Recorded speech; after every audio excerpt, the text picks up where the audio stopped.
That's how you get the morning started with little boots on the ground. I am tired. Oh, that extra remix really took me in my soul. I really felt it in my heart. Boots on the ground. That's gonna go down into history. Ooh, let me catch my breath. Good morning, good morning, good morning. Welcome to Spark FM Online, Saucy and Friends in the Morning. We are live and in charge here. It is a Tuesday. It is a Super Tuesday. We are about a week away from the... 2 weeks away. When is the election? 2 weeks away, not next Tuesday, but the following Tuesday is election time in Boston. And you know, yesterday, I was talking to one of my friends, and he said... Guess what the percentage is for people who vote in the primaries along the urban Boston area? Guess it. 12. 3. 12%. Nope, 3. Wow. Oh, 3%. Just 3. Yeah. 3%. Wow. 3. I love doing that. Yeah. 3. Because that gives it emphasis. 3%. That is what we are. That's where we're at. I think the biggest time that we did have a big number, it was 12. Obama. Yeah. That was our big number. We did our big one then at 12%. If y'all wonder why people don't vote in the primaries. What do they think, that it doesn't count? Or they think it doesn't count. They don't know anything. I don't know. They're disengaged. I don't know. So it's funny because in this area, averagely, it's about 8%. Mm-hmm. When you go over to the other ward, like outside of the black ward, guess how much the percent is? 38. Wow. Yeah. From 8 to 38. That's a 30% fat. That's crazy. If you guys are not out here voting, why do you think that people or the politicians would care about what you have going on and what your plights are and what's wrong with you and what can help your community? Y'all don't even vote. Y'all don't even say, hey, I want my voice to be heard. Y'all probably don't even use 311, and I think that's ridiculous. They don't. And then be the first ones to complain about what goes on in their neighborhood. And not only that, but always be like, my vote don't count. That's why I don't vote. I hate that. It sounds so stupid. Yeah. Because even if it doesn't count, just do it anyways. Like, what's there to lose? Yeah. What do you have to lose, like Joe Biden said? Unfortunately, a lot of it is by design, though. And we're just victim to it. Mm-hmm. It's sad, but you gotta get out there and be a super voter like me. And me. Hey. Almost Be me. able to do the thing. You almost there, Tristan. You almost I there. think I missed one, yeah. Yeah. Almost. But how y'all doing? Yes. Quick check-in. Let's start with you, Nana. How you doing, brother? I'm good, thank you. I know you're excited for school. Yeah, school started next week for me. And this is going to be your second year. It's gonna be my 4th year actually. You're a senior this year? Mm-hmm. Yep. Nana! Baby's growing up. I remember when he was just 4 weeks younger than it is now. How do you feel about school experience? I love what I've experienced so far, And I'm excited to go back. Honestly, You've been at the same school all 4 years? No, I went to Bunker Hill for 2 years, and then I transferred to Suffolk University. Nice, very good. Oh, nice. That's a good way to do it. Yeah, that is very smart way to do it. Yeah. And Effective.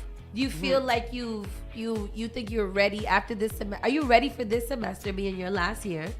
And are you ready for the world after that? As ready as I'll ever be, I guess. Yeah, because I don't know if you can prepare for this. You just gotta go with Just it. gotta jump into it. Yeah, just gotta jump right into it.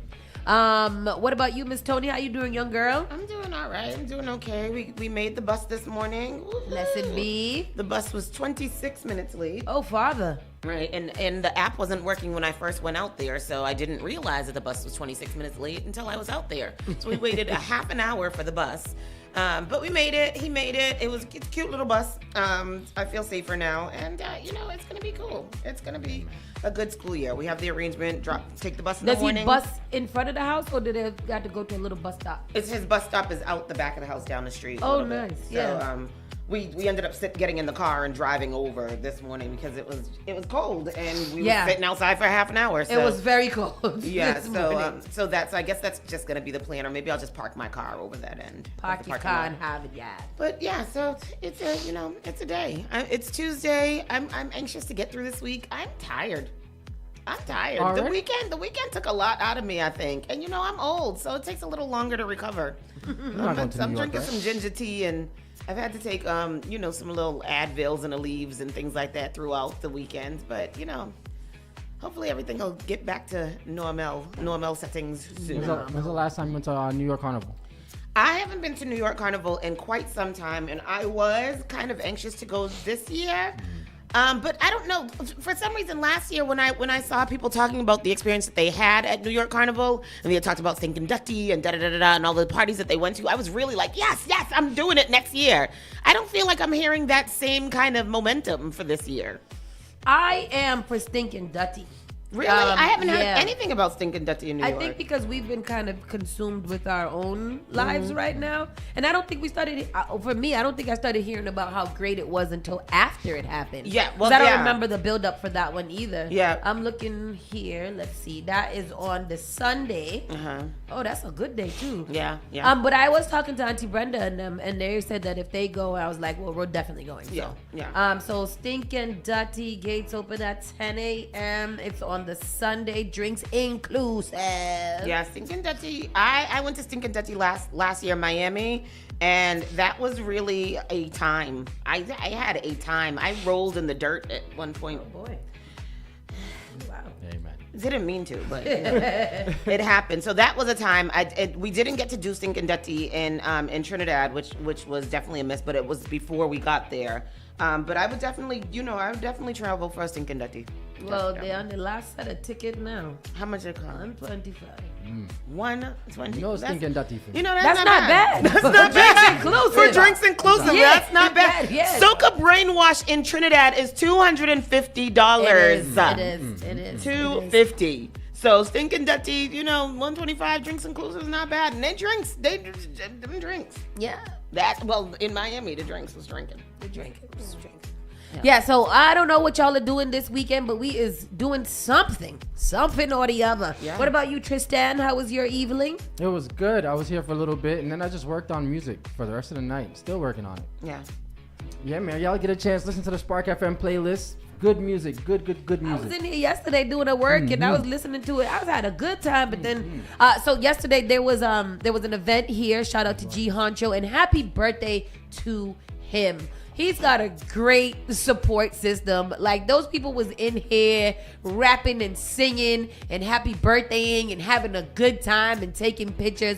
One thing I would say is my American community, my American urban creative community really, really do show support and to Spark FM. And I'm so grateful for that because every time they come in here, they take care of it like it's theirs. They're always sending people here. They're always booking their friends and all kind of stuff. So big shout out to them for their support and just for taking care of the spot. It feels safe in here when a lot of different people are here. It ended about 12 o'clock. It was an artist showcase and vendors. So they have some really great vendors. Shout out to, what is her name? T4 Catering? T3. T4. T4. T4. Yeah. It's either T4 or T3. Mavrika and her crew. She gave me a plate of food at the end of the night. That thing was as big as my laptop. And that is crazy. Yeah, that plate that she gave me at the last thing was just like, it was so heavy. It was aggressive. It was like 5 pounds of food. And it wasn't even, like, you know what? What I noticed is the other day when I went to Worcester Carnival, I went and I got food for me and CK. I got a curry goat with white rice and plantain and a drink. 30 American USD dollars. Yeah, man. I can't. Everything gone up. $30 for some goat and a drink. Yeah. Are you kidding me? I should have just took the goat head that I found that the girl was waving in my face on at Juve because I just don't get it. What y'all be doing? Yeah. Yeah. Oh, that's why this is last year was the first Stinkin' Dutty in New York. Oh, was it? Yeah, so this one is the second one. That's All why. right. Okay. Yeah. Yeah. All right.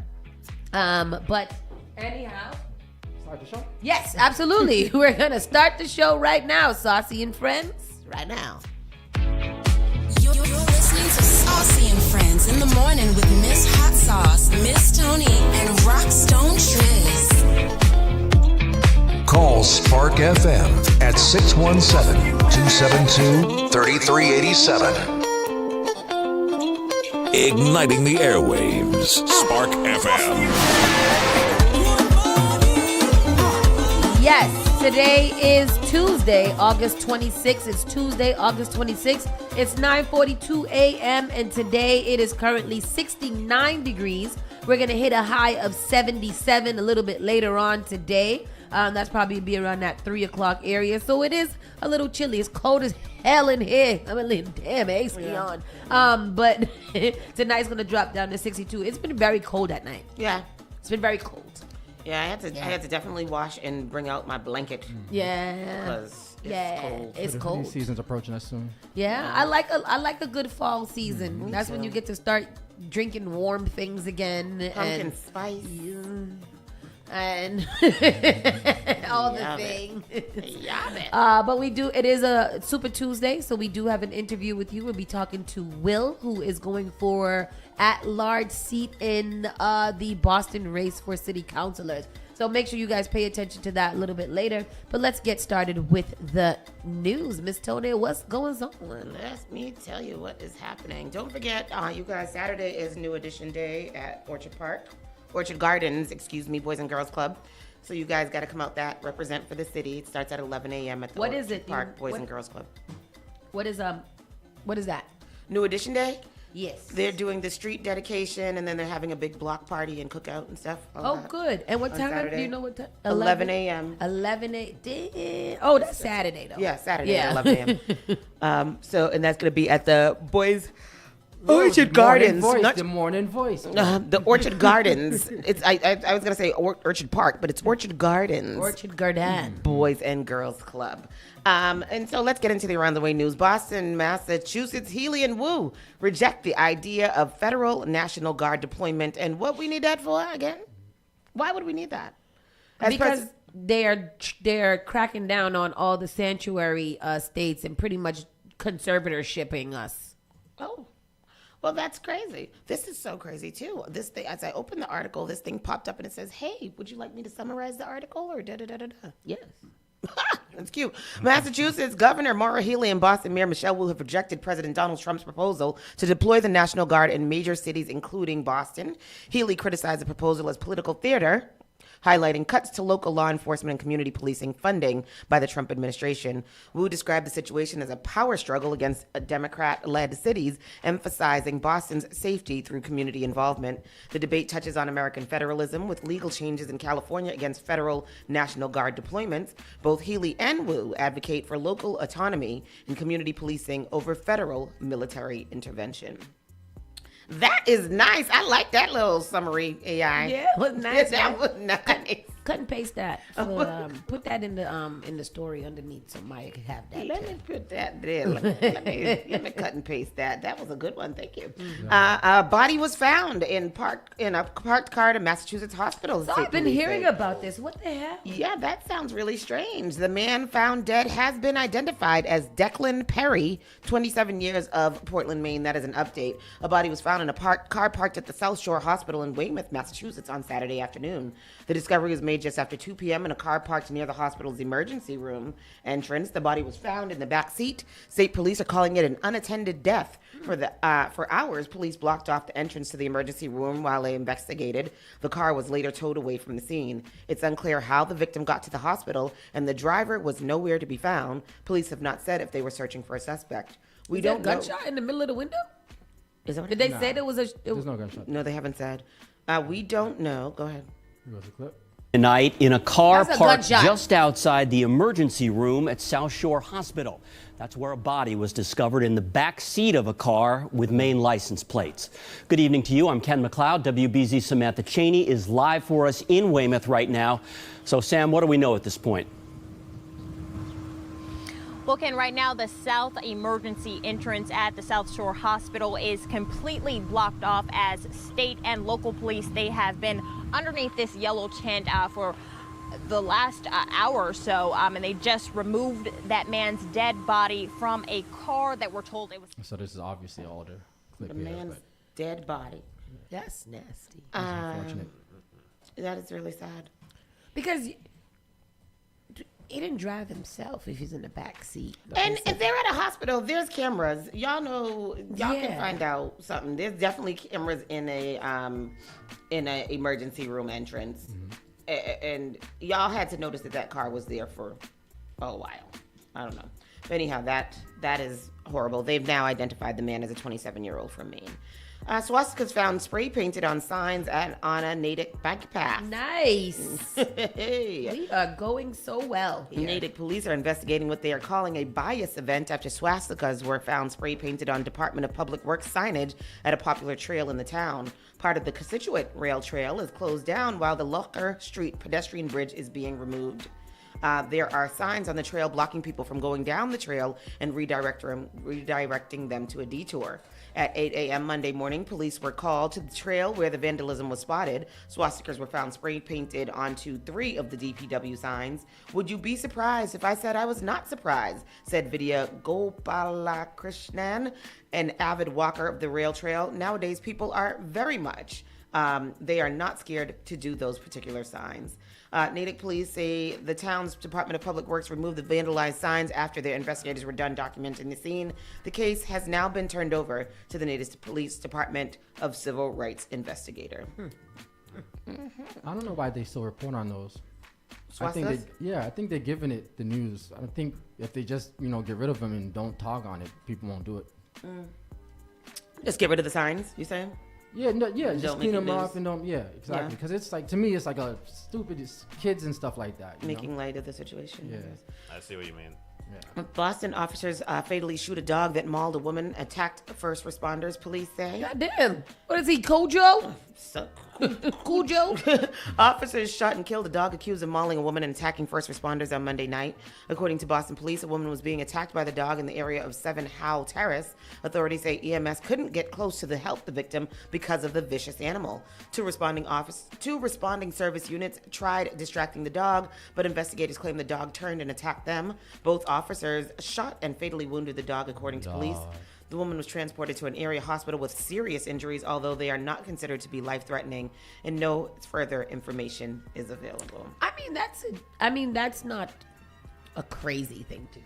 Yeah, If you are being attacked by a wild dog that is attacking everybody, yeah, sometimes you got to be like Christy Nome and put it down. put her down. Put her down. Unfortunate. But all dogs go to heaven. Live updates. Ex-trooper Michael Proctor fights for his job back after Karen Reed case. Michael Proctor is just out there proctoring and proctoring. So, former Massachusetts State Trooper Michael Proctor, who was fired after Karen Reed's first trial, faces hearings this week to appeal his dismissal over misconduct allegations, and that is actually going on right now. Records show that Proctor is scheduled for 2 full days. Civil Service Commission is scheduled on Tuesday and continuing on Wednesday. Is he facing jail time or something? I don't think so. I think he just got fired and that was it. It was So just why is he misconduct. taking him to court instead of wasting our taxpayer money on to figure out if he liar or not? He is. He's a liar and a scumbag. Yeah. So in his written appeal, Proctor said he was never disciplined prior to this case and that all messages in question were sent on a personal phone while he was off duty with an expectation of his right to privacy. Ultimately, Proctor argues that he was treated unfairly. The discipline imposed upon the appellant greatly exceeded and was disparate with discipline imposed upon other members of the department who were disciplined for a first offense violation of Article 5.8.2, unsatisfactory performance. Proctor's appeal states, "You're a bad hombre and you got fired and get out of here." Such a piece of crap. Nobody- Bro, you were the lead investigator, literally mad bias from the very beginning. And you set them people up for all kinds of foolishness. And who's supposed to trust you? Your own job can't trust you to do your job, so Exactly. nobody's going to trust you for anything. I don't outta trust here. him. What? Huh? Get out of here. Get out of here. Yeah. Man who served time for killing pregnant fiance charged with murder again. again. What? Why you got to get again? That's what I'm saying. A man who served more than 14 years in prison for killing his pregnant fiance was arrested last week and charged with killing another person, according to court documents. Taylor Hurst, 42 of Foxborough, was arrested on Thursday near City Hall Plaza in Boston, according to the police. An investigation began on July 6 when officers responded to 56 Patton Street in Jamaica Plain to investigate a death. Hurst was being sought for the murder at the time of his arrest, according to the BPD. He was arraigned in West Roxbury District Court and pleaded not guilty to one charge of murder, according to court documents. Hurst was ordered held without bail at Suffolk County Jail. A probable cause hearing is scheduled for September 17th. Why did he kill the other person though? It's a very, very long article. Very, very long and detailed. Where's my little AI assistant to tell me what's going on? In 2007, Hurst was charged with strangling his 23-year-old fiancee, Catherine McDougal, to death. McDougal was 3 months pregnant with their child at the time. He was found in her car drinking a beer and later admitted to the killing. I tell you, people crazy. Yeah. You killed your girlfriend and your baby mama. Yeah. And then you go and chill in the car, have a little nightcap and hang out. Yeah. Listen to a little music. In 2023, while incarcerated at the Pondville Correctional Center in Norfolk, Hurst was charged with animal cruelty. He allegedly attacked the 10-week-old service dog, kicking the animal so that it lifted off the ground and landed on its stomach. The dog belonged to another inmate who feuded with Hurst at the prison, and after Hurst kicked the dog, he and the other inmate had a physical altercation. Did the other inmate kick his ass? No, he was pleaded guilty to the animal cruelty in 2024 and was placed on probation. And then I don't know when he did this other killing. He is awful. Electric chair. Not the electric chair. Electric chair. Wow. Search continues for missing man after boat capsizes off of Salisbury Beach. So the search continued Monday for a man after a boat capsized off Salisbury Beach on Saturday. 2 people were aboard the 47-foot vessel when it took on water and began to sink after leaving the Salisbury Marina. You got it? No. Video from the scene showed the boat, which appeared to be unoccupied, bobbing up and down in the rough surf. The owner of the boat was rescued by the U.S. Coast Guard and taken to an area hospital by medical helicopter to be treated for non-life-threatening injuries. A man in his 50s remains missing. The boaters' names have not been released. Let me see. Saturday afternoon, it got a mayday call from a vessel called the Great White, formerly docked here in Salisbury. The Great White. There's a boat trying to get out.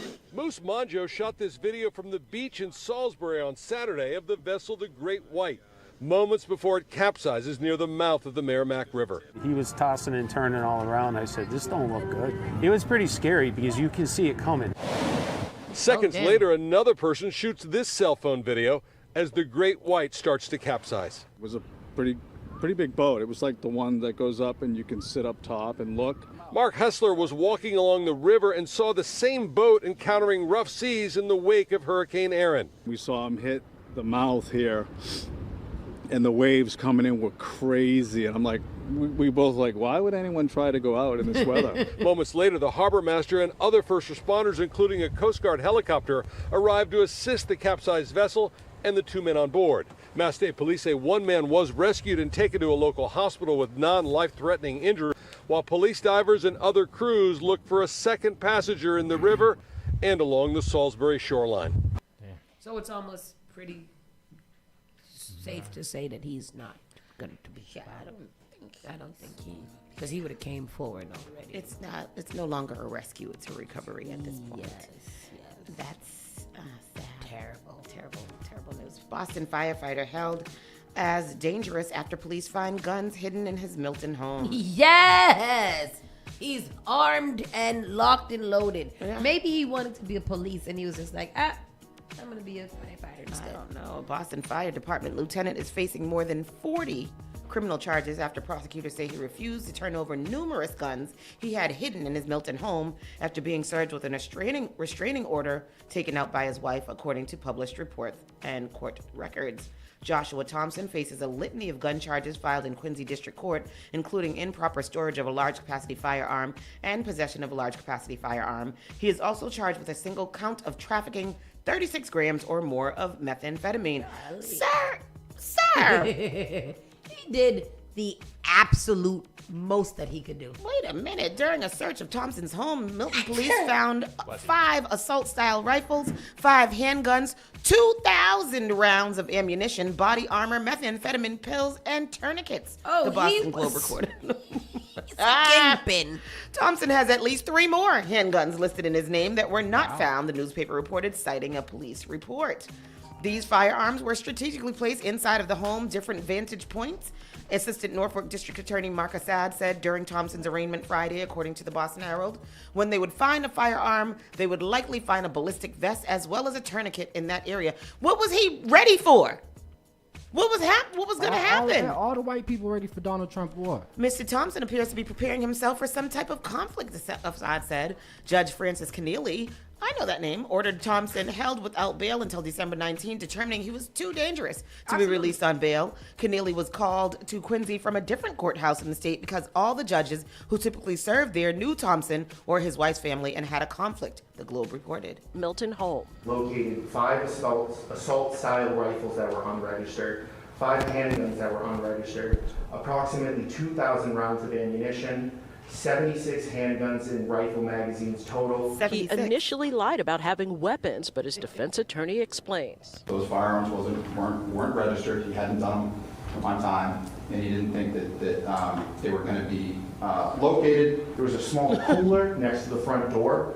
Inside of the cooler, they located one of those unregistered handguns. Thompson recognized for his bravery after a November 2017 North End fatal fire is also a U.S. Army and Navy vet. Hell no. PTSD, ADHD, depression, anxiety. Prescribed Adderall, police found 100 pills. Thompson is facing a drug trafficking charge for methamphetamine, too. The defense argues he needs treatment, not jail time. Would you characterize Josh as a violent person? No, never.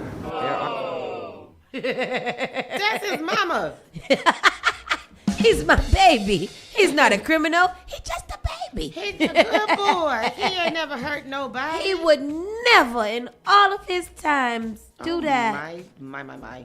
That's what was Josh ready for? He Josh was a kingpin. Anything. He was ready for war. He was an army man. He knew how to shoot. He had an arsenal. I don't know. He looked like White Bird, but I don't know what to say, right? I don't know. He looked like a commander. Massachusetts man denied parole after group opens fire on vehicle, killing occupant in Plymouth County. The Massachusetts Parole Board denied the release this month of a man convicted of first-degree murder in relation to a 1991 Brockton homicide, Plymouth County District Attorney Timothy Cruz has announced. The state parole board issued its decision against parole for Charles Dias, now 52 years old. Dias appeared in front of the state parole board where the Plymouth County District Attorney's office appeared in opposition of his release. The family of Dias' victim also provided testimony urging the parole board to deny Dias' request for parole. Dias will be eligible for another hearing in front of the parole board 2 years from the date of his last hearing in March. In the early morning hours of November 3rd, 1991, Dias participated in the killing of an 18-year-old Christopher Bender after he and 7 other co-defendants made a plan to kill the victim at a party the previous day. The group approached Bender's parked car where the victim and another person were seated and opened fire on the vehicle. Bender was shot 4 times and died from his injuries. Dias, then 18 years old, was seen carrying a revolver by a witness following the homicide. Dias has maintained his innocence since the fatal shooting and did not exhibit any remorse for his actions during the parole board process. So he's been in the jail since he was 18 and he's now 52 and they denied him. That's crazy. Speaking of denied, I don't know if this is going to come up in the national, but the other brother was denied too. Lyle. Menendez. Yeah, yep. Both of them. Both Eric and Lyle. Except that Lyle, I believe, can, in like 18 months, he gets another court date or something like that. Oh, why? I don't remember what they said, but I was like... The younger one? Yeah. Yeah. Because he was the super abused one, I think. He tried to coerce him, right? So... We'll see how that turns out. But that was interesting. Talking about that, have y'all seen the Jesse Smollett thing on Netflix? The documentary, Yeah. Juicy Smollett? No, I haven't. Have you? Unfortunately, I did. What was it like? Tell us a little. Give me a little rundown. It's like, man, Hannah. Don't make me recount this. I don't know. What is the winter-like conditions within this studio? I need gloves. My hands are freezing. Yeah, when we walked in, when we first walked in, it was like a culture shock. Oh my goodness. Anyhow, that is our local news. I unfortunately don't have any nice story to end with today. So we're going to take a commercial break. Come back. We've got, as we said, Will, who is running for city council at large. We're going to talk to him, pick his brain, yes. Pick his teeth. And see what he has to say about this city that we live in. This is Saucy and Friends in the Morning, Spark FM Online.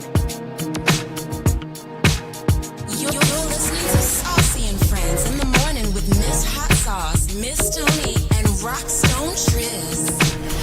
What is this, Doctor? This is. Well, Spark of New England, Spark FM. Bringing the heat back to the airwaves. Turn us up. All right, let's take a look. Advertise your business, brand, or music on Spark FM. Contact us at sparkfmonline.com for more information. Each and every Saturday night from 6 to 9 p.m. inside the Avenue, where you bring the drinks and we bring the vibe. My name is Gary Banton alongside my co-host Big Trini, right here in SparkFMOnline.com, the number one place for soca, hip-hop, R&B, and more. Each and every Saturday from 6 to 9 p.m. It's the Avenue. Praise the Lord, City of Boston. This is Brother Chris right here on Spark FM. Come on, sing it. Bringing you Sunday morning worship each and every Sunday morning, 6 to 10 a.m. Let's get our praise on.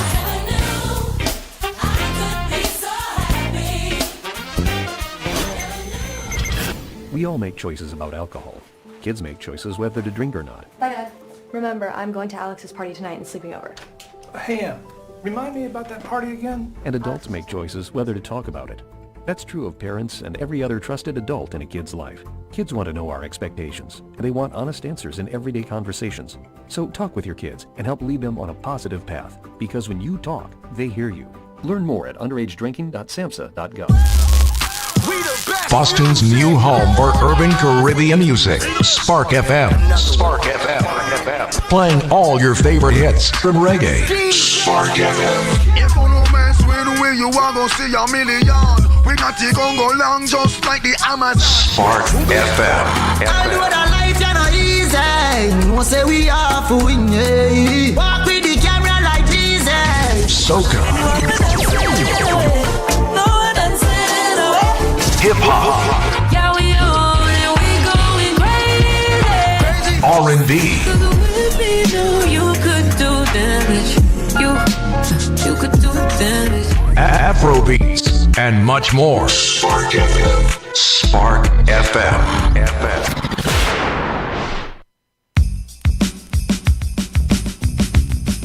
You're listening to Saucy and Friends in the Morning with Miss Hot Sauce, Miss Tony, and Rockstone Triz.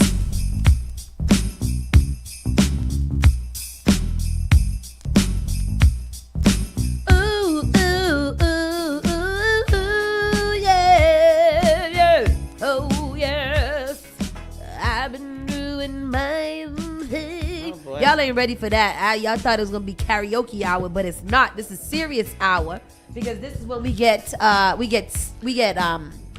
political. Yes.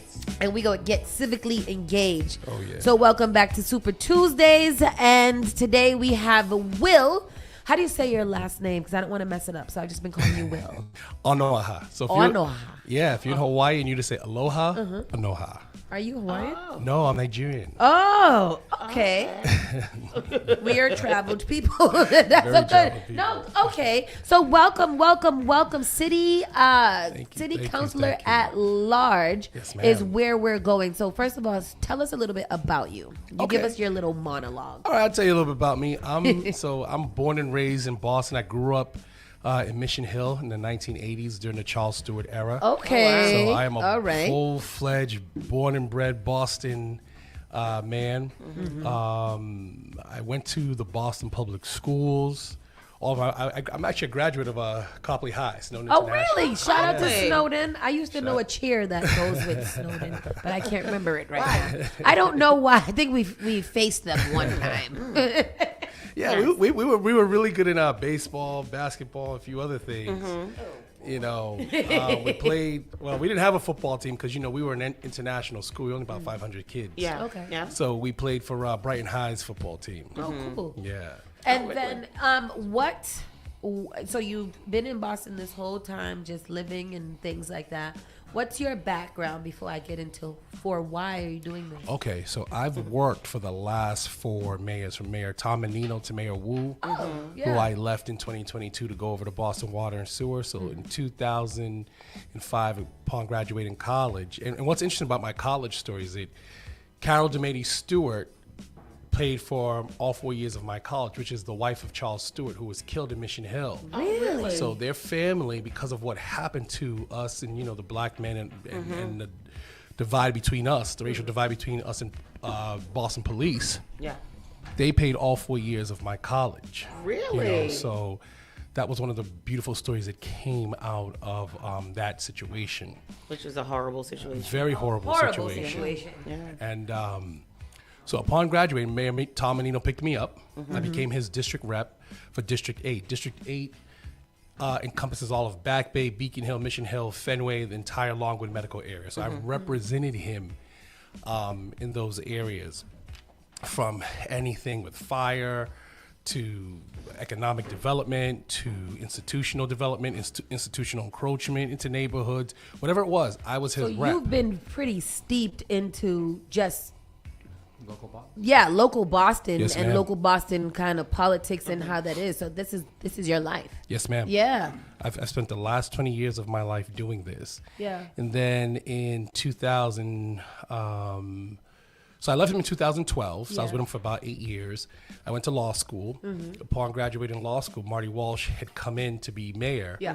And he picked me up to be the housing commissioner. Oh. So I was the housing commissioner at ISD for about 5 years in Boston Inspectional Services. What does a housing commissioner do? So in that capacity, what I did is I enforced the state sanitary code. I made sure that good. landlords provided apartments for people or housing for people that met the state sanitary code, that it was clean, it was inhabitable, things that worked in the unit. If they didn't, I took them to court for the city of Boston. First of all, fine them, and then take them to court if they didn't fix it within a certain amount of time. Next thing that happened was we instituted the rental program, where all rental units in the city of Boston have to be registered with the city of Boston. And because, I don't know if you recall, but maybe 2014, there was a young lady, Asian young lady that went to BU that died in a fire in Alston, Brighton, I believe it was. And what happened was landlords were converting like dining rooms and like closets into bedrooms to cram students in there. Yeah. And she got stuck. Oh no. So there was a fire and she died.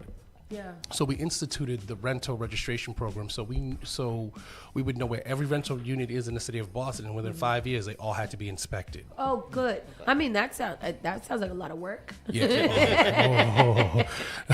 And that's yeah. If it wasn't for just for men, all of this would be gray. I go 2 days without shaving. All of this is white. You'll think I'm struggling to pay child support or ducking the DOR. I mean, So Will, just to fast forward, Yes. why now? Why city councilor? Why city councilor at large? And why this moment? Well, I'll get to that. So after doing that, then I became the commissioner for the Office of Fair Housing and Equity and Civil Rights, where I prosecuted anyone that engaged in housing discrimination or public accommodation discrimination for the city of Boston. And also in doing that, I was able to draft something called the Analysis of Impediment to Fair Housing. Analysis of impediment? Yeah, analysis of impediments. Okay. So what it did is it looked at all the things that are impediments to housing in the city of Boston, because right now Boston has, skyrocketing rents. Nobody can keep up with. It's crazy. Exactly. Yeah. Exactly. So in doing that, we drafted the analysis of impediments, which basically says a lot of things, but one of the biggest things it says that no one is supposed to pay more than 20% or 30% max of their income for their housing. Yeah. You understand? And right now that's not being implemented. Right now, would you know what people are paying in respect to their housing? Sure. Like averagely, what is that? Sure. So if you're looking at a 2-bedroom apartment in Boston, for example, you're looking at anywhere from $28 to about $3,200. Yeah. You understand what I'm saying? A 4-bedroom, you're going to about $4,000 plus. You see what I'm saying? And Boston has a lot of families that need 3 and 4 and even 5 bedrooms. That's family housing. Studios, 1 bedrooms and 2 bedrooms are not for families. Yeah, but that's what they're building everywhere now. Is these studio 1 bedroom, 2 bedrooms. You don't see 3 and 4 bedroom anymore. You're absolutely right. And now it brings me to the question of why am I running? Yeah. I'm running because, one, I am the only person in this race that has a housing background. I'm the only person in this race who's been a housing commissioner. I'm the only person in this race that understands the housing crisis better than anyone else. And that's very interesting because that is the platform that everybody is running on, housing. So how do you run on housing to fix it? Yeah, they don't know what they're talking about. And no disrespect to anyone that's running or anyone who's currently on the council. There's not a person on the council that has my record, my resume, or even my years of service. You know, none of them do. And that's just the God honest truth. And I could go toe to toe with any of them on anything. They all talk about affordable housing, but that's part of the issue, but here's the problem that they're not addressing with affordable housing. With affordable housing, you got to be poor to get into it and poor to stay in it. Yes. You understand what I'm That is saying? very, very so correct, if you make, say, $1,000 more a year, you're losing your housing. You see what I'm saying? And that should not be the case. We're supposed to, the American dream is to move forward, is it not? Absolutely. Yeah, and so if you're moving forward, why should nobody should have to make that type of decision? Nobody should have to put a cap on how much they can make in order to live. Exactly. Yeah. You know, it's first law of preservation. You know, of nature, self-preservation. If you don't have a roof over your head, Right. So what people are doing is saying, okay, instead of moving forward, I'm going to scale back. So I could keep my housing over my head, absolutely. and that's a crime. That's wrong. Housing is a civil right. It's also a human right. Yeah. You understand what I'm saying? So my proposal is let's build workforce housing. Okay. How What's it that works. mean? Oh, Yeah. beautiful. Thank you for asking that question. No. How workforce housing works is this. The city of Boston could, through public-private partnerships, come together with developers and build housing for the workforce. Now, let me explain a little bit. Yeah. Currently in Boston, the average person makes anywhere from $59,000 to $61,000 a year. That's it. That's the average. That's the average. 59 to 61,000 per year is the average. Yes, ma'am. That's crazy. So check this out. It gets even crazier. Boston, you know, if you ever heard the term AMI, Boston gets lumped into the same situation. These are old, antiquated numbers from HUD with Newton, Wellesley, Brookline. The average person in those communities makes $125,000 a year. That's just the average person. That's the average compared to our 59. Yes. Oh. So here's the thing. The first thing that in workforce housing is we would build housing that could a family that has an income of anywhere from $60,000 to $250,000 could be in and not pay more than 20/30% of their income for it. So the better you do, you'll pay a little bit more rent, but not to the point of where it is now. People are paying 65 to 75% of their income. Oh Just my to keep God, I their thought you were housing. going to say like 50 or like 49 No. to 50. They're paying way above. Wow. Yeah. If you do the math, if you just we a moment ago we talked about what a 2-bedroom goes for, right? That's crazy. So for people to survive, they are spending. In fact, all they're doing is basically living to work. Living to pay rent. Yeah, that's it. Instead of working so they can Yeah. have a living. Yeah. You understand what I'm saying? And that is not right in a city like our city. You know, and that's one thing that I am dead set on jumping in there and making sure we fix. None of the city councilors know about this or have talked about this. Yet there's an ordinance on the books since April 1st, 2022. Aren't we talking about it? Because they don't know. You ask them. I don't know. I also see high on your list of priorities is transportation, which is another hot ticket issue here in the city. Yes. Get into that a little. So people have, progressives have marked me as, they've opened war against me because they're like, oh, this guy hates bike lanes. No, let me explain. And you're not alone in that. Thank That's you. true. Let's talk about it, Will. Let's talk about it. This is on the record. Let's talk about Let's it. talk about it. This is my 5 minutes to talk about it. Tell them what's really going on. So bike lanes are not new, ma'am. So Mayor Menino did bike lanes, okay? But the difference is it didn't look like how it looks like now, and here's why. At that time, Boston was going to for the tag of being a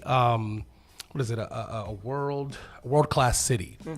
Yeah, no problem. Yeah. So we put in bike lanes, but we did it with traffic engineers. Yeah. You understand what I'm saying? Yes. Okay. This one we've recently done in the last 2-3 years, 4 years, was done with city planners, and they were chasing the federal dollars.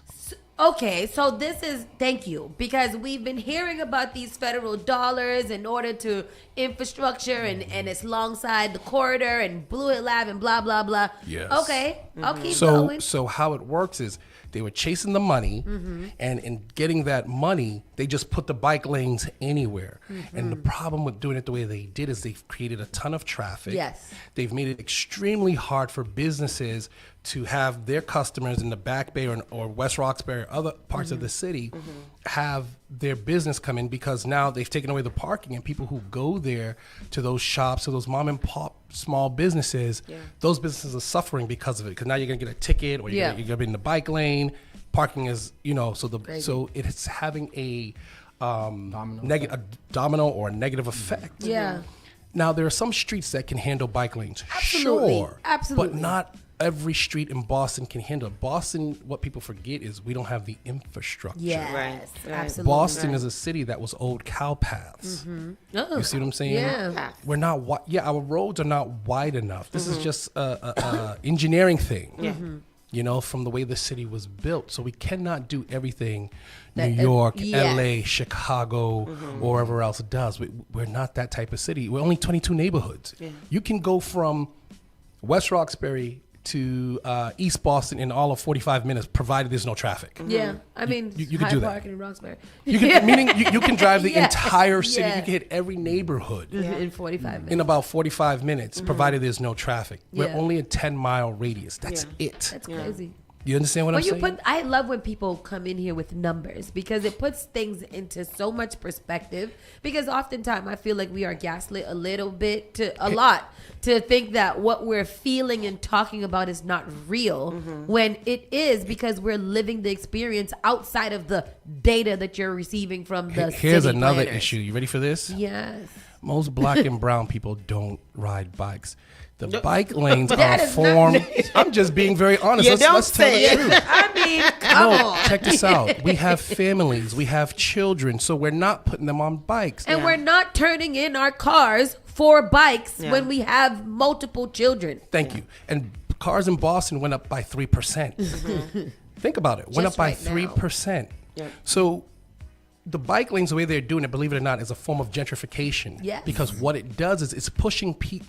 Listen, housing is tied to transportation, education, healthcare, and also work. All those things are in a polygamous relationship with housing. You understand what I'm saying? Yeah, they're all married. I like the way you put a polygamous relationship. Yeah. All of those things affect each other. This is what the analysis of impediments prove. So if you mess up transportation, or you do it in such a way that people who their main mode of transportation is by vehicles and not by bikes, you're harming them. I'm not saying bikes aren't a good or an alternative way, but we have to think about the way we do it and do it in a way that's smart. So we can do it. And also, the problem with when you reduce traffic to one lane with the bike lanes, police, fire, EMS now have a bigger problem because there's more traffic, and they can't get to you in time to save your life. Outside of bike lanes, because I do think that oftentimes bike lanes get kind of joined in with the program that's supposed to happen on Blue Hill Ave, which seems to be another or the same hot topic.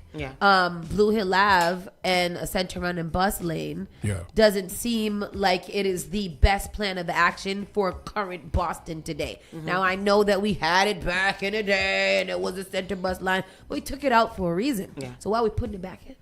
See, and that's the thing. There's federal dollars that's tied to that that has been being talked about since the Deval Patrick administration. So what's happening is people are going forward with things of the past instead of thinking creatively. You understand what I'm saying? Yeah. Just because we did something in the past doesn't mean we should do it again. Absolutely. I understand that desperate times call for desperate measures, but the problem with that is the desperate measure is seldomly the right answer. For example, people are talking about rent control. I'm against it. And here's why I'm against rent control. That's in its current definition. Yeah. Rent control hurts mom and pop landlords because as your property taxes go up, you will not be able to meet the burden of that, not to mention the burden of maintaining your property.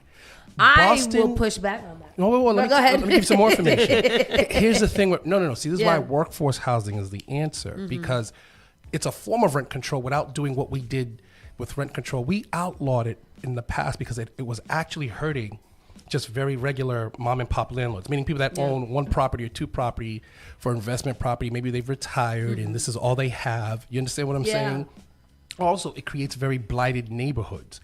Cambridge was the epicenter for rent control. Right now, if you bring that up in Cambridge, it's a curse word. They won't even touch it. Because of what it did to the neighborhood. You see what I'm saying? The answer isn't to go backwards, but to go forward with creative ideas and solutions. If you build workforce housing, you are capping the rent anyway because no one is paying more than 20 or 30% of their income. That means they have other space. You see what I'm saying? So there's a creative way to do this without doing something we did in the past that we know that hurt neighborhoods or other people. I want to agree, but as a small business tenant, the landlords are not paying that property tax. We are paying the property tax.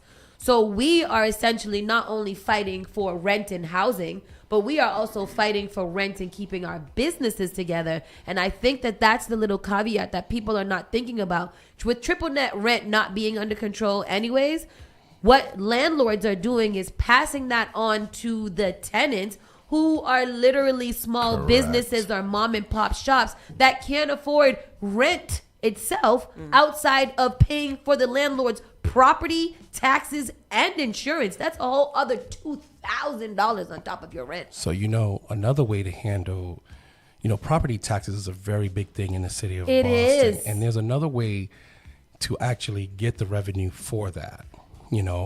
First and foremost, with everything that's going on, there's absolutely no way we should be paying $200,000 for Franklin for White Stadium to be redone.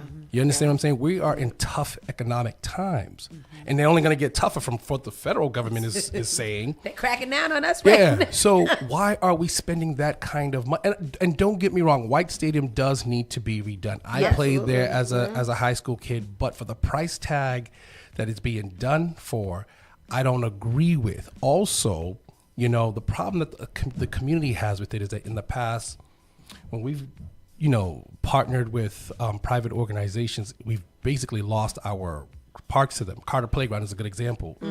At Northeastern, they came in, they did, the field over before the basketball courts and the tennis courts and the park was for the kids and for the neighborhood. But now it's always permitted.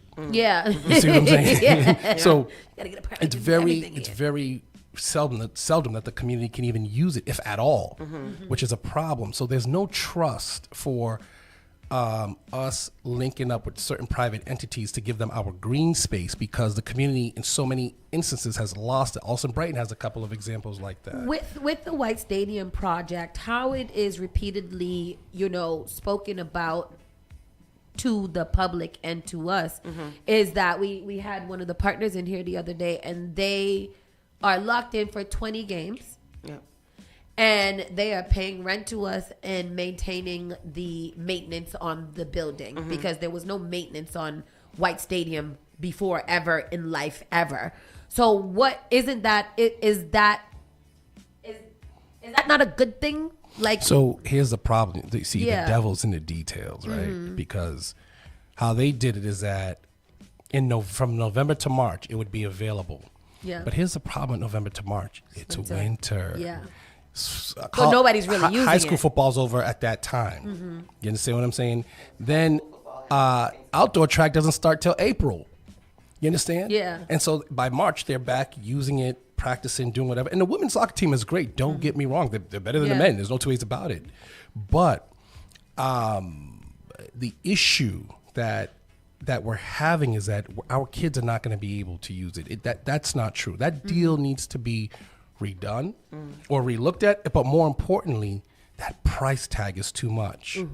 Also, when it comes to property taxes, something we should be doing is charging the institutions for in lieu of taxes. Tom Menino did this. What do you mean charging the detail that out? So how in lieu of taxes works means make the institutions pay their fair share of taxes. Yes. For the property that we have given them. Because every time we give them something, it goes off the city tax rolls. Yeah. Understand what I'm saying? I did a calculation one day. If we were to charge them for what they actually owe us, it'd be somewhere about 12 to 16 billion, which is 3-4 times the city's budget already. And you're talking about nonprofits and that, like schools and hospitals and Yes, churches of course. and stuff. No, well, schools and hospitals, but but mainly the schools. Yeah, because here's the universities and thing. stuff. Yeah. Check this out. Harvard owns more land in Boston than it does in Cambridge, but yet it has a Cambridge address. It costs $72,000 a year to go to BU. And how many of our public school kids are they accepting or even taking into their school a year? Talk about it. They're not doing anything for and if you ask them for anything, right? They may, I don't know, show up and give some balloons or some water to your event or whatever. Something minuscule, like nothing, not even So they should be paying their fair share. We have made them rich. We have done so much for them, and we're landlocked. Not to mention all the families we've lost because of institutional encroachment into neighborhoods. Look at Mission Hill. Used to be a family neighborhood, but now it's 90% of it is students. You understand? So that would be my solution to what I talked about earlier about the mom and pop being shops being given all of the things. Make the institutions pay for the mom and pop businesses, or tax them and put something in there that makes it make sense. They have to give back to the community in a significant way, and if that means helping other businesses survive, then that's where they should put their money if they don't know what to do with it. There you go, because if we did that, we could lower everybody's property taxes. I also believe that if you're a senior, age 65 and above, you should not pay property taxes. Oh, interesting. That's you know, and this kind of money, because look at it, our seniors are our most vulnerable population. As I've gone through Boston door knocking and meeting people and so forth, I mean, the cry of the seniors has broken my heart. My parents are seniors. And even I'm worrying like, oh my God, what am I going to do for these folks? Jeez, what's happening?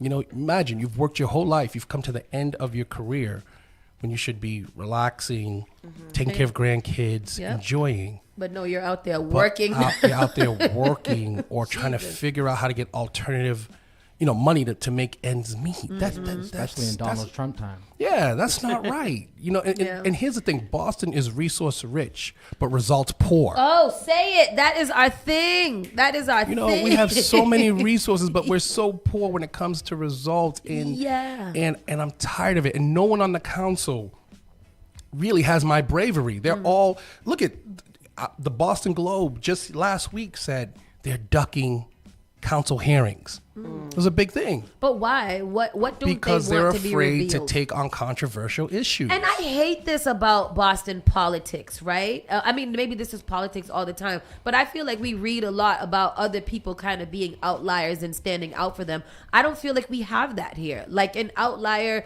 city councilor is somebody who is willing to step out and put themselves. I mean, she left. You're talking to you. That's me. That's me because I mean, you're also a black man, which is something that we are kind of right. We have not had a black man be an at-large city councilor since they changed it in 1983. Wow. We've had black before, shout out to Tom Atkins and Bruce Bowlings. They were the first really city of Boston at-large black councils. At the time, everybody was at-large, but when they changed it in 1983, they were to have 9 district councilors and 4 at large. We haven't had a black man do that since, and my goal is not to make history. But this is a historical fact. Well, that's a crazy fact. Yeah, that's a very crazy fact. I believe Ayanna was the first black woman elected to the Boston City Council at large. Then Rootsy, That's it. I get that. Yeah, that's it. I mean, and Julia, but she's technically. So right black now and brown. there's 8 candidates for city council at large, and there's 4 at-large seats. There's 4 new people and 4 incumbents that are holding the seats now. Correct. How are you feeling about that? Well, with the grace of God, I think I'm gonna definitely get one of the seats. You know, Okay. because I never do anything without putting God 1st. Mhm. I know that I am the strongest candidate in this race. Mhm. There's no two ways about it. I know that there's not a counselor who's currently on the council or who's running that has my record. I know there's none of them that have run any city department, you know, besides myself and Alexander Valdez.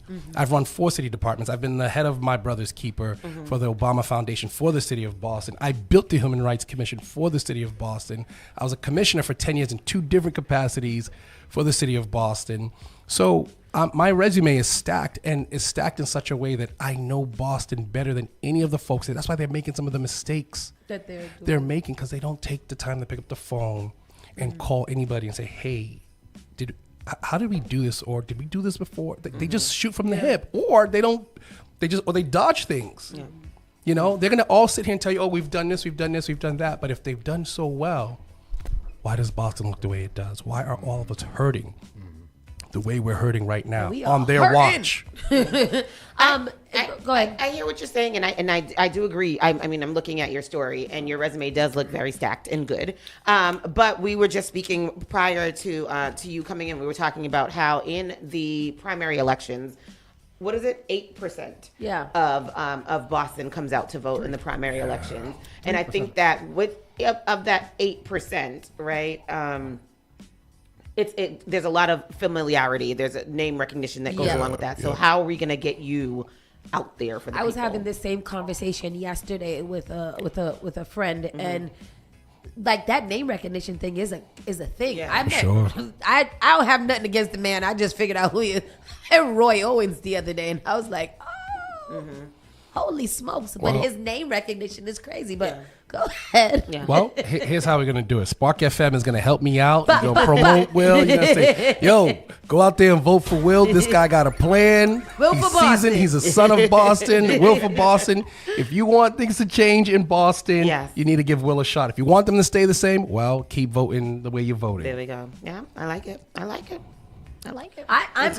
I'm excited to see this race and how it turns out. Yeah, me too. And how you guys really kind of push for our vote, because there are some really great candidates. There are some that stand out more. I think what stand out about you is that I felt that you were someone who was not afraid to say things. Right. Let it, even if it doesn't go anywhere, I need it to be said so that we at least are educated on what is going on. Yeah. And I think that we do need more transparency and more intel into what is going on instead of the political theater that a lot of them play. I was going to say to what you just said, political theater. We've been riddled with a lot of scandals, kind of seems like, within the politics in Boston. Especially with people of color. What are your thoughts on it? And you gotta. I'll always say on the show, if you're a person of color coming into politics, to make sure you have your ish together, because these white folks do the digging. Well, I mean, I feel bad for our elected officials who have who this has happened to. We've got, no pun intended, but 2 black eyes on the black community now. You know, I pray for them. You know, God be with them and their families, because it's a stain that hurts us, but it also, whatever they're going through right now cannot be good. But I think we have to learn from it, and we have to be better, and we have to, it was Mr. Farrakhan one day that said that when people fall, don't laugh, but learn from their mistakes, which I absolutely agree with that statement. It's nothing to be mock them or make fun of them for, because families and lives are now going to be shattered, ruined. Our community is now going to be fractured once again. Because let me tell you something, in this race matters. And I have seen it firsthand. I'm like, oh my God, what? I haven't heard this since I was a little boy. But race does matter. And and it shouldn't, because it's really about who can do the job for you. You know, who can really do the job for people, because it doesn't matter whether you're white, black, Asian, Arab, whatever. We're all hurting. I have not met one racial group or category that is not like, damn, what's going on in Boston? I'm hurting. Interesting. Yeah. I haven't. Everybody is hurting, and we're all hurting together. So we have to, you know, a rising tide lifts all ships, right? All boats. So we have to get past that. And I know it sounds cliche and all that kind of stuff, but to your question, I pray for them. I pray for their families. And I pray that, you know, we as a community just do better. Let's learn from it. Let's not make those same mistakes, and let's do better. You know, that's all. I will leave you with this question. You have had a successful career. Yes, ma'am. You have been all over the place doing really big things and helping out. In this day and age where politics are literally under the microscope, yes, ma'am. You guys are being attacked all the time. Why have you decided that you want to put yourself out there to do civic engagement? You know, like be for the community and everything that comes with that. You know, I for a couple of reasons. One, I grew up in a strong Nigerian household. You know, in a large immigrant family, and one of the things that my parents always pushed is you have to give back to your community. You have to give back to people. But more importantly, if you're in a position that can help people, you know, we ought to do it, because it's not, I went to law school. I could go make money with a firm. That's what I'm saying. Like, you're a whole lawyer. Oh my God, I could go do a bunch of other things. But the truth of the matter is, I love Boston. I love my community. I love my city. And I feel ever since Mayor Tom Menino pulled me in, honestly, this wasn't really my dream. He pulled me in, and then my life changed. I thought I was going to go to the UN and go, you know, that's what I wanted to do. I wanted to go to the UN, be a diplomat, you know. Listen, at one point I played football. I thought even NFL. I was thinking that. It's true. But, you know, in the Nigerian household, my parents were like, what are you footballing? What rubbish is this? Go to school. So I was like, all right.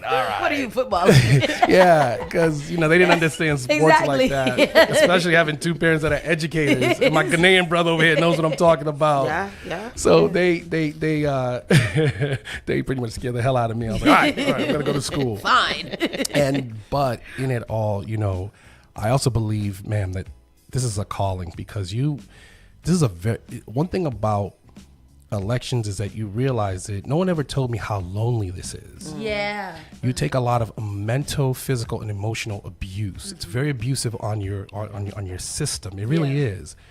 And you have to people say have thick skin, but words hurt. People will say all kinds of crazy things to you. And it's like being in a boxing match where you can't punch back, but all you could do is dodge. Yeah. That's it, you know? And the truth is, if you're going to do this, you really have to have, I believe, the servant spirit of Christ. Okay.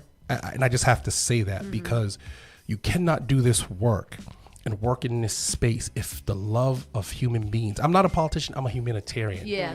Jumping into the political game.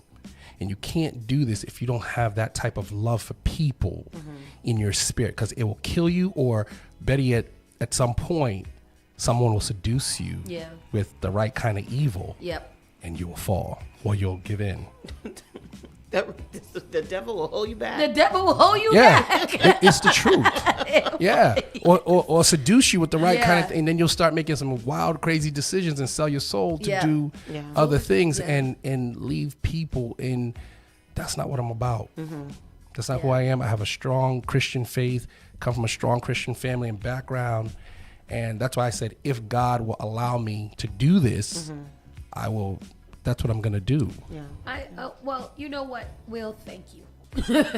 Thank you for even putting yourself out there enough to be into this political landscape and to do it for the love of the people. What number are you on the ballot? I'm number 4 on the ballot. Number 4 on the ballot. Number 4 on the ballot. 4 is my lucky number too, so I'm like, wow, God's fingerprints are on this. I can see it. I'm almost crip walking to the ballot like, hey, hallelujah. How do people get in touch with you? How do people talk to you, find out more about what your Absolutely. platform is? They can go to willforboston.com or check me on Instagram at Will for Boston, or they can even call me. My phone number is there, 617-784-0343. I don't dodge phone calls, nothing. Good. Text me.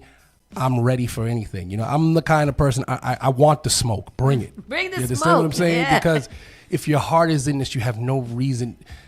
If God's with you, who can stand against you? Yeah. You understand what I'm saying? I have nothing to fear. And I'm genuine. And even if I disagree with you, I will tell you the truth. Mm-hmm. And because we disagree does not mean we have to be disagreeable. Maybe you have an idea I haven't heard. That could work. Yeah. You know? So I'm open. I'm open Yeah. to anything that's going to move our city forward. Because I can tell you this. If we don't, in the next 10 years, none of us are going to be here. This hurricane that's happening with housing and everything else is happening so fast that if we do not, and we're not even on course. Boston is supposed to build 70,000 units of housing by 2030. Where the hell is Boston supposed to fit 70,000 units? And studio apartments. If you read Imagine Boston, that's what we were supposed to do. Mm-hmm. Oh. We're 5 years off, and we've only done like maybe 5, 6. So we're only like 5% of the way. 5% of the way there. They gotta fit the house. Exactly. Exactly. And do you know how many 70,000 units? Do you know how many people that can take care of? Our residential capital right now is about 650 to 700,000 people that live in Boston. That's it. Not even 1 million people live in Boston. You understand what I'm saying? So if you do that math and start calculating, playing with those figures, we're way behind schedule. Child, we got a lot of catching up to do. Are you familiar with Maverick Alfonso? Yes, I am. Okay, good. Yeah. I think you guys would do great work together. Oh yeah, he's a good kid. I like Maverick. You know, he's a good man. You know, District 7 is a very contested race. They got some really, that's my district. They got some really, but you know what? They got some awesome candidates like Coach Saeed, Ahmed, you know, Abdi Karim, all those guys, Maverick, you know, Minion Culpepper, who was the, believe it or not, my cases used to go to him because he was the lawyer for HUD.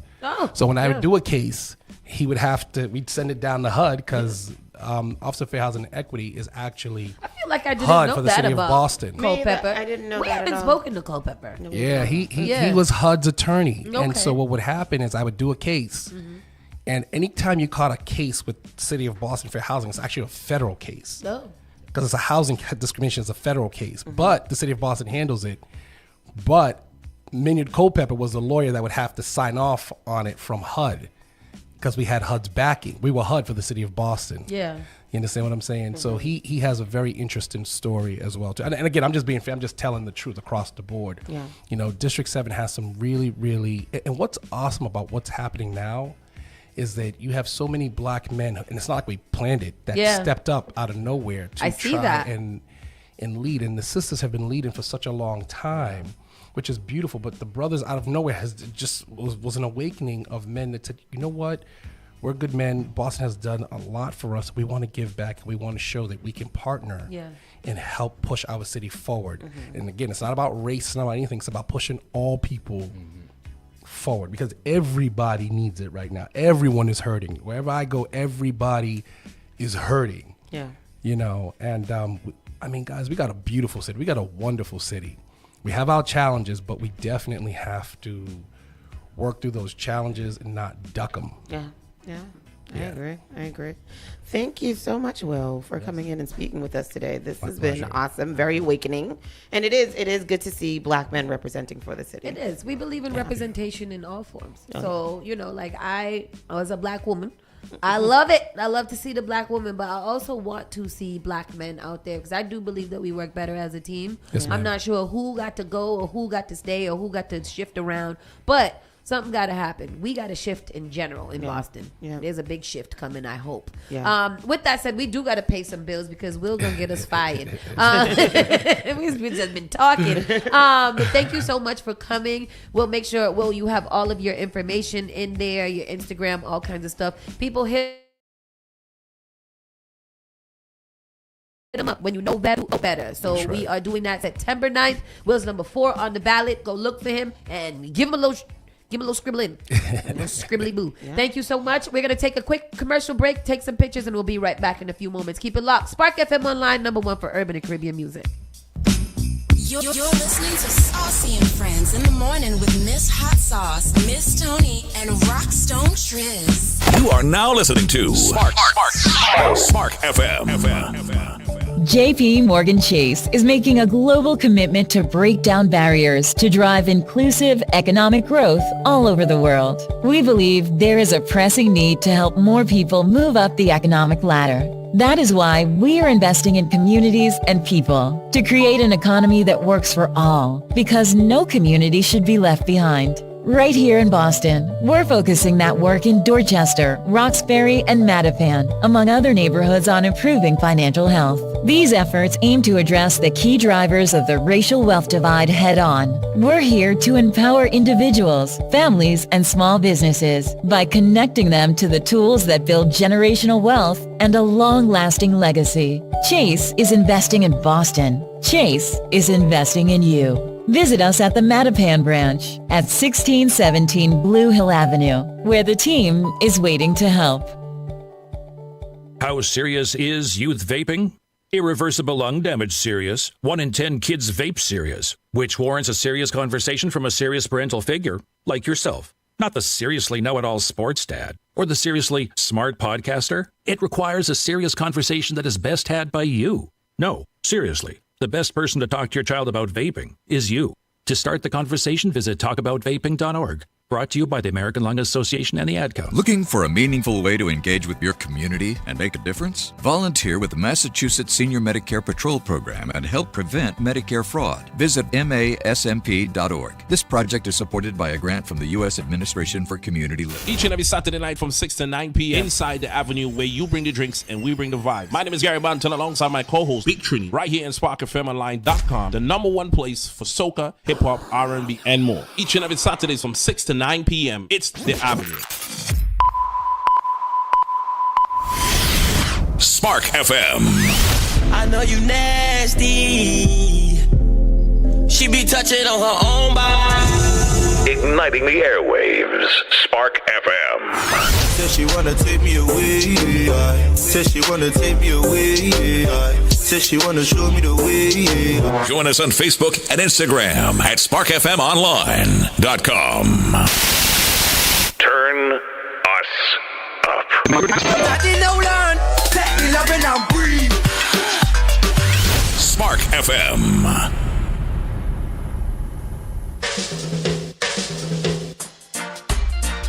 She loves me now. Woo, she loves me now. She loves me now. Whoa, she loves me now. And I sing glory, glory, hallelujah. Got to give thanks and praise unto the Father. A long time I man want this little daughter. She loves me now. Whoa, she loves me now. She loves me now. Whoa, she loves me now. After me talk to the mother and the father, send double letters with the brothers and sisters. Them a talk how I can't get the daughter, but see they know I'm not the dreadlocks take over. She loves me now. Woo, she loves me now. She loves me now. Whoa, she loves me now. I hope and I pray that she would surrender to me. Cause she was in love, but maybe too blind to see it is. Yet people keep spreading a whole lot of rumors on me. I can't get consent from her mama nor daddy, but I sing glory, glory, hallelujah. I to give thanks and praise unto the Father. A long time I man want this little daughter. She loves me now.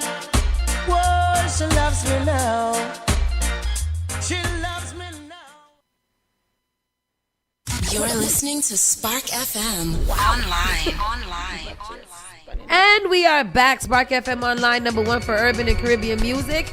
We're in the building, and it's time for us to get into our national news. We're just kind of run down everything real quick since we are a little pressed for time. I don't know, when people start coming in here and speaking truth and stuff like that, I feel I want to talk to them all day. Tell me everything. I want to know what's going on with my city. National news time is It's cold in here. I mean, you know, It's freezing. I don't want to keep staying on to that, but my hands are so cold. All right, national news. Abrigo Garcia is held in Virginia at the battle as the battle continues over his potential deportation. Yeah. I just want to go on record and just say this might be a very unpopular opinion. Listen, that man is going through more suffering than he is if he just go back and start a new life. Just go back home. Just go home. Take you and your family, build up whatever, and just I don't know. But do you think he likes the notoriety and the fame? He's the most famous deportee. He's been to El Salvador. He's been back. Yeah. He's been to Alligator Alcatraz. He's been back. He's just been everywhere but deported. Yeah. So that's crazy. I'm not saying it's right, but I'm just saying let that man be in peace for a little bit. Because come on. Yeah, Donald Trump, Pete Hegseth, ready to change Defense Department's name back to original. What was it? What was the name? I don't know. I'm sorry. The Department of War. Oh. Yeah, that sounds nice. I hate it. I don't know what y'all want me to say here in the news. Speaking to reporters in the Oval Office on Monday, the president said, in part, it just sounded bad to me on behalf of the Department of Defense. Defense? I don't want to be defense only. We want defense, but we want offense too. If that's okay, as the Department of War, we won everything, and I think we're going to have to go back to that. Defense Secretary Pete Hegseth, standing behind him, said, that's coming soon, sir. You're my daddy. Who's my daddy? Trump. Oh, God. Trump quickly said, you let me know if you want to do that. And Hegseth, being drunk, said, probably. You're not Why reading it the matters, story. Monday's discussion. This is probably literally how the conversation goes. Over here making up stuff. The Department of Defense. No, let's call it Department of War. Yeah, that sounds good. You like it? Yeah, I like it. Let's change it. All right, it's changed. Let me get my non-auto pen and sign an executive order to return the name from defense to war because we want to win. Unfortunately, that's we where suck. we're at. We suck. Yeah. America effing sucks. I hate it. I hate it here. How do we get out? Help. Catch a boat. Somebody help us. Build a wall. Around your own house. Flag burning incident near the White House leads to arrest hours after Trump's executive order. So yesterday, Trump signed an executive order that flag burning would now be a federal offense or some foolishness like that. And I guess somebody was like, I wish an N-word would, and they did, and then they arrested him. So, federal authorities Monday arrested a man across the street from the White House after he set an American flag on fire the day President Trump signed an executive order intended to crack down on flag burning. Terrible. The man, who identified himself as 20-year-old combat veteran, in a video posted to social media by the news outlet The Bulwark, said, I'm burning this flag as a protest to the illegal fascist president that sits in that house, as he pointed towards the White House from Lafayette Square. The Secret Service said in a statement that they detained a man around 6:15 for igniting an object and that he was turned over to the U.S. Park Police. Park Police said they arrested the man for violating a statute that prohibits lighting a fire in a public park. The arrest came hours after Trump signed an executive order to crack down on desecration of the American flag in connection with inciting violence or violating other laws. I'm surprised Trump doesn't make suits made out of the American flag and gold lining so that he can walk around every day as the mascot for America. Like, what is... Because that's all Trump wants to be. And I Yeah. don't know why people won't let him be just that, what he wants to be. He doesn't want to do anything but be the mascot for America. And just cause, like, I feel like he wakes up every morning and is like, how can I choose violence on America today? Yep. I did enough. I did all of these things yesterday. How can I make it impactful today? What can I sign just to piss them off? Yeah. I think that's where we're at. Yep. Colleges across the country deal with shooting hoaxes as classes resume, and that's terrible. 5 people killed in New York tour bus crash, and they were identified, and that's just sad. Yeah. Exclusive U.S. confirms nation's first travel associate human screwworm case connected to Central America outbreak. Yeah. Screwworm. Yeah. It's a new flesh-eating disease type. First of all, did you hear that somebody got the plague the other day in Texas? No. Did you hear that? Nana, look. I heard Somebody about that. find that story. Look, Google that. Somebody got the plague. That's crazy. So what is a screwworm? I don't know. Ew, it looks like a maggot. Disease. Yeah, it looks like a maggot. Buenos Aires, Chicago, and Washington, the U.S. Department of Health and Human Services. Ew, Tristan. Human Services on Sunday reported the first human case in the United What are we States looking of at it? travel-associated New World what is it? screwworm, a flesh-eating parasite from an outbreak affected country. Oh, Father. It involved a patient who returned from travel to El Salvador. Who the hell is traveling to El Salvador at this time and day of age? Huh? El Salvador is nice. People. Just in El Salvador is where they locking people up. Yeah. Mexico's Rica. The case, investigated by the Maryland Department of Health and the U.S. Centers for Disease Control and Prevention, was confirmed by the CDC as New World Screwworm on August 4th and involved a patient who returned from travel to El Salvador. What was his things?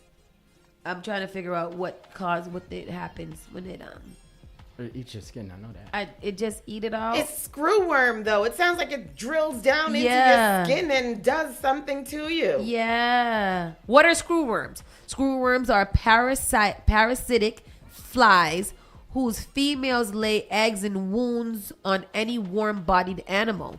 Once the eggs hatch, hundreds of screwworm larvae use their sharp mouths to burrow through living flesh, eventually killing their hosts if left untreated. They are maggots. The maggots feeding is similar to screw being driven into wood, given the pest their name. Oh, so they do screw themselves into the wounds. You screw into your skin. Yeah, bot fly. Oh, that's nice. That's where we're at, huh? All right. Did you find the plague? Oh yeah, I put it in. It's next. Yeah. Oh, New Mexico health. New Mexico health officials say Valencia County man diagnosed with plague. I thought the plague was a myth out of the Bible. I didn't know that there was a thing called the plague in real life. Because this is why we need the vaccine. Wait, is this? Let me. A 43-year-old Valencia County. When was this written? Sorry, we're trying to give you guys August 25th. I have okay, so that is okay. August 2025. And Tristan has the video clip. Yes. Here goes a clipiando. Anytime now, lady. Maybe not. It hates us. Pero. Yeah, it's not working. So I have another one. Let's see. A 43-year-old Valencia County man has been diagnosed with plague. The New Mexico Department of Health announced Monday. The man was hospitalized but has since been discharged. For what? In the state's first case of plague. Because this one that I have from the other day says that the person died. I got it. New Mexico health officials are reporting the first case of plague this year. The Department of Health says a 43-year-old man from Valencia County was hospitalized with the bacterial infection but has since been discharged. The department says the man recently spent time camping in Rio Arriba County where he may have been exposed. Plague normally affects rodents but can be transmitted to humans through the bites of infected fleas. It can also be transmitted by direct contact with infected animals, including wildlife and pets. Oh, that's nice. They mostly affect things like rats, mice, prairie dogs, ground squirrels, and sometimes rabbits. Oh, God, I'm itching now. The disease is typically transmitted to humans through bites from infected fleas or direct contact with infected animals, including wildlife or pets. The Valencia County plague patient recently went camping in Rio Arriba County, where he had been exposed to the disease. That's why I don't go out camping.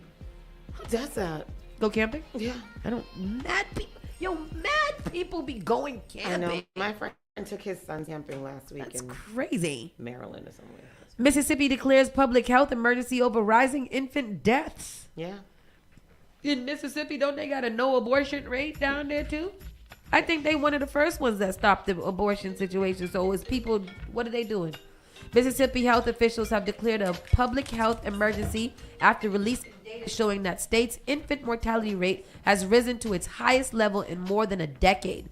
In Mississippi, 9.7 infants died every 1,000 live births in 2024, nearly double the most recent national average of 5.6 deaths per 1,000.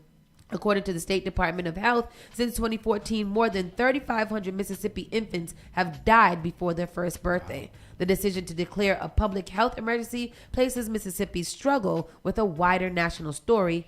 Here's what you need to know. I don't need to know it. I know that they're going to figure out a way. Ain't they in Mississippi offering people $1,000 to have a baby or something like that? No. Remember the 11-year-old gave birth to the baby yesterday? Oh, over the weekend? Because they don't have abortion, right? Because they don't have abortion. Oh, Red state. wow.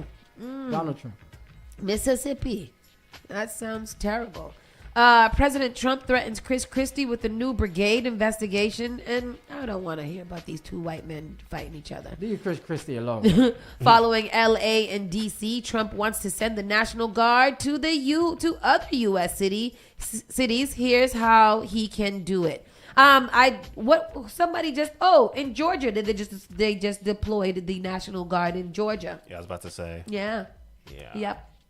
That sounds perfect and wonderful. I love it. Bracing ourselves for one more next. Okay. All right. I think they have threatened us too. I think they have threatened to unleash the National Guard here and as well. And then for the entertainment, Lil Nas X pleads not guilty to assaulting police officers in Los Angeles. I think they have him on tape, so I'm not sure what he's pleading not guilty to. K-pop Demon Hunters nears Netflix record as it makes soundtrack history. What is this, a documentary? Is that a movie? That's a movie on Netflix. Oh, really? Is it scary? No. K-pop. It's K-pop. Oh, what it's called? Demon Hunters? That sounds anti-Christic. I haven't seen it at all, but it's very much a comedy. Oh, it is. Much, yeah. Okay. I'm not even gonna promise that I'm gonna watch it because I'm almost not going to watch it. Olivia Colman, Benedict Cumberbatch as being quite in love decades into marriages. I don't need to know either one of. Let me look at the picture. Do they got a picture? I don't know who these TV people I have no idea who these people could possibly be. Drake has seemingly purchased Tupac's death row chain. They said it was fake. Why don't Really? Drake just... I don't know what to do with Drake. Drake annoys me all the time, every time. I don't know what to do. Drake lost his colors. What is it? What you lose? His stripes. His stripes, yes. And he was... Oh, that's racist. Is it? That's racist to buy cultural people. You see what I'm doing there? Mm-hmm. Stripes, get it? They're not like us. Yeah, Snoop Dogg criticizes LGBTQ representation in children's films. They're putting it everywhere. I think at this point, you guys have to stop fighting the LGBTQ and their representation on the screen. Just teach your kids that not everybody's gay, and some people are. And when you see them, they're human too, and keep it moving. I'm not sure why Snoop wouldn't want to, whatever. Lil Tay told you need help after Diddy baby oil joke ahead of his sentencing. And who's that? Lil Tay, What do you think? What song you sing? You know? Not much. What Lil Tay meant to be funny? No, she's just. Oh, this is this little she. Asian girl. Yeah. This is little Asian influencer that grew up in the. She acts black, and then she used to hang with Whoa Vicky, and then they started fighting each other, and then they was fighting each other some more, and they was both really trying to be young. black. It's terrible. She was one of those. What's that girl? What's that girl's name? The white girl you can't get right. Meet me outside. Catch me She's outside. that type of. I don't really care about her because she's a child and she's not things that we should be talking about. Travis Scott gives Reading Festival a fiery finale. 7 best moments. What's a reading? Oh, Reading? Is it Reading or Reading? Back in 2018, Travis Scott made his Reading. Oh, this must be Reading. Is it Reading Reading. Oh, Reading Festival debut, and it felt like a headline performance in its own right. Now, 7 years later, he returned to the iconic UK festival to officially close out Sunday night as the main stage headliner. If I was him, I wouldn't be doing no more main stage headliners because they be crazy. I wouldn't do it either. Mariah Carey received this year's MTV Video Vanguard Award. Not everyone is happy about it. Why? Why aren't they happy? What, do they think she doesn't deserve it? What's crackle? What's a Vanguard? I don't know, but it is the video. She doesn't have good videos. So maybe that's why. Mariah Carey is set to receive MTV's Video Vanguard Award at next month's Video Music Awards and will mark Carey's first ever Moon Man. The honor is given while fans believe MTV recognition of Carey is long overdue. Not everyone shares the same sentiments. They're saying Mariah Carey is definitely not somebody who should have a Vanguard Award. Mm-hmm. They've been giving it to just anybody for years now. The whole award show is pointless in the past 7 years. It shouldn't even exist anymore. Y'all saying Mariah Carey doesn't make iconic videos is so crazy because she's literally the reason your faves exist. Put some respect on her name. And I mean, she got the Michael Jackson Vanguard video. The Moon Man. Yeah, they call it the Michael Jackson. Not that one. I just googled it. It's the Video Vanguard. So yeah, Michael renamed Michael Jackson was renamed the Vanguard. Michael because So it's the award that they give you for having good videos. Oh. So she doesn't have good videos. In the past, they had Missy Elliott was the first person. Well, to win. absolutely. Yeah. Nicki Minaj, Shakira, and Katy Perry. Yeah, I can see how those. Yeah, go. Mariah Carey definitely. Yeah. And then last but not least, Kim Kardashian and Northwest looks like she's 19 years old. Mm-hmm. And you know what? I don't care. I actually just don't care. This is news because she looks. Because she looks grown. Oh. I mean, these kids have far proceeded to have lives that we would never even know about. Like, so I mean, she still looks like a 15-year-old to me. She's 12. She's How old is 12 years old. She's 12. She's 12 years old. She has a corset top on with her boobs, piercing out the top like her mother. Mm-hmm. It's just inappropriate. I just feel like little girls should be little girls, but at the same time, they're billionaires and they get to do whatever they want all the time. So why not? Why not? And with that said, we are done for today. We'll be back bright and early tomorrow. You guys telling them what we're doing on Friday? Nope. No. Okay. Yes, sir. And we will talk to you guys later. Bye. Bye. You're listening to Saucy and Friends in the morning with Miss Hot Sauce, Miss Tony, and Rockstone Triz. What is this, Doctor? This is The Spark of New England, Spark FM. Bringing the heat back to the airwaves. Turn us up. All right, let's take a look.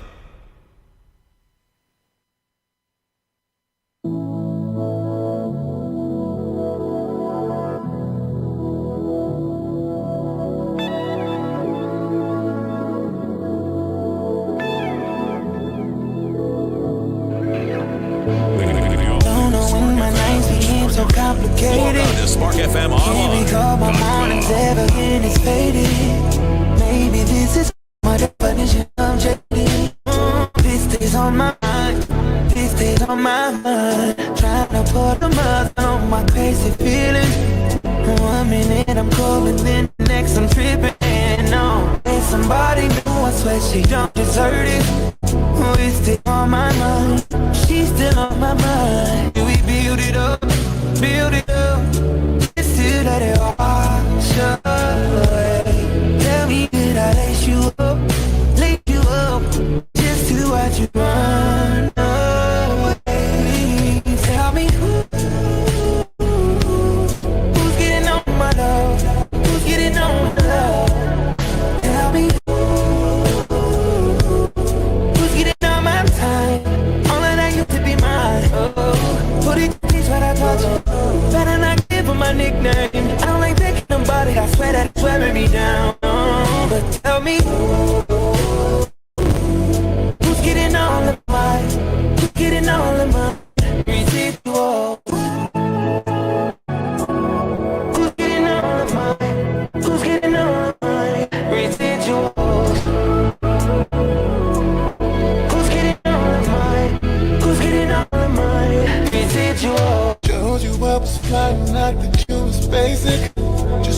pieces of your vibe needed to be upgraded. Invested in your mind, cause I saw in your greatness. Wanted you to shine, proud that you were mine. You took all the lessons and became amazing. While I got dropped to do the things you'd be replacing. Now you're taking places that I thought were sacred. Like I'm not on your mind, like we never did time.